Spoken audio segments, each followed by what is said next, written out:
Always tracking, always alerting. Here's your Storm Track 15 weather. We're always honored that he agrees to track and alert for us, but boy, we're really counting on you, Adam. What do you have? Well, rest of today is okay, right? Yeah, today we're not going to see too many issues out there, Scott. It's going to be a relatively dry day, potentially an isolated shower in the afternoon hours, but our big focus here is on potential tropical cyclone 6. Now, again, a potential tropical cyclone means that we don't have an actual tropical system yet. We're waiting on a center of circulation to form, but the potential is there, and it's likely that this will become one fairly soon. Already it has winds of 50 miles an hour.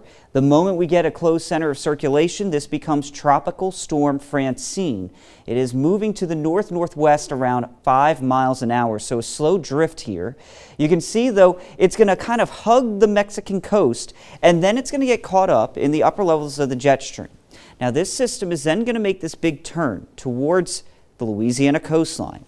Wednesday at 1 a.m., so early in the morning, we're looking at a hurricane just south of Galveston. This is expected to make landfall here as a higher-end Category 1 hurricane somewhere along the Louisiana coastline. Now, you see that the Hurricane Center has their cone from the Texas state line over towards Houma and the New Orleans area. Models have been trending more on the eastern side of this cone, which is expected. A stronger storm will tend to go a little more to the east as it gets caught up in those upper level winds.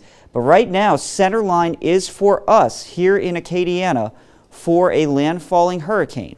Now, Category 1, that's pretty intense, but you always want to prepare for a category above that at least. So make preparations for in case we see a Category 2 or potentially higher. That is not out of the question with this system. Lots of warm water, ample opportunity for it to tap into some extra help in the upper levels of the atmosphere. Today, 3 p.m., sun and clouds mix. We start to see some rain move on in for the evening and overnight hours. Our attention then focuses on tomorrow. This is at 9:30 a.m. Those storms down off the coastline, still we're not looking for that system, which will become Francine, to be anywhere near us at this point. Through the day tomorrow, we'll see off and on rain, especially during the afternoon hours, where some of these outer bands begin to approach the area. Now Wednesday, 12:30 in the morning, there's Francine. Here it comes, working its way on up, 7:30 a.m. And I just want to show you, this model is very bullish, saying that this will undergo rapid intensification and become a very powerful hurricane. Look at that eye that stands out midday Wednesday just south of the Louisiana coastline.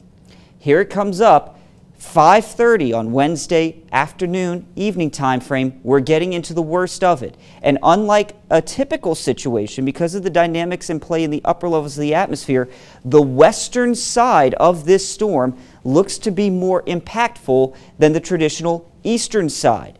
Heavy rain, strongest winds, you're getting the convergence there along a front, so that could give us more impacts here than New Orleans, than Houma. But there goes that eye, according to this model, over St. Mary Parish. Now, I don't want you to focus on where the eye goes, because, as mentioned, we could see some significant impacts across Acadiana, even being on the quote-unquote better side. Here's one of those. Heavy rainfall potential. Going through that time frame, 5 to 10 inches of rain will be possible. Storm surge. Look at this. We're in that category across most of the coast right now, 3 to 6, 6 to 9 feet. Well, that's very likely here, especially if we get more of a westerly track where it funnels up a lot of this water into Vermilion Bay, West Cote Blanche Bay, Weeks Bay, all these areas here. We could see up to 9 feet locally in some of those spots. Rainfall, 5 to 10 inches of more are possible with this storm. Winds, 74 miles an hour or higher. Storm surge, 6 feet or greater along the coast. So what you need to do now is make sure the hurricane kits are ready. Gas up your cars and generators. Clean your yard of debris and loose items. And of course, download that Storm Track 15 weather app so you can stay ahead of the storm.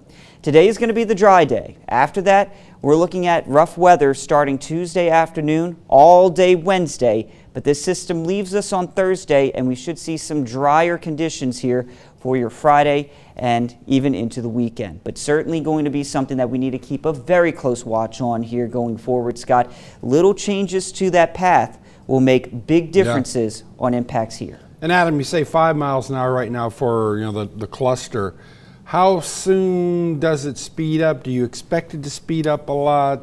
That won't likely happen until tomorrow, Yeah. once it gets caught up in the upper levels of the jet stream. So for now, it's just going to drift in the Western Gulf. All right. Thank you, Adam. We're in Acadiana.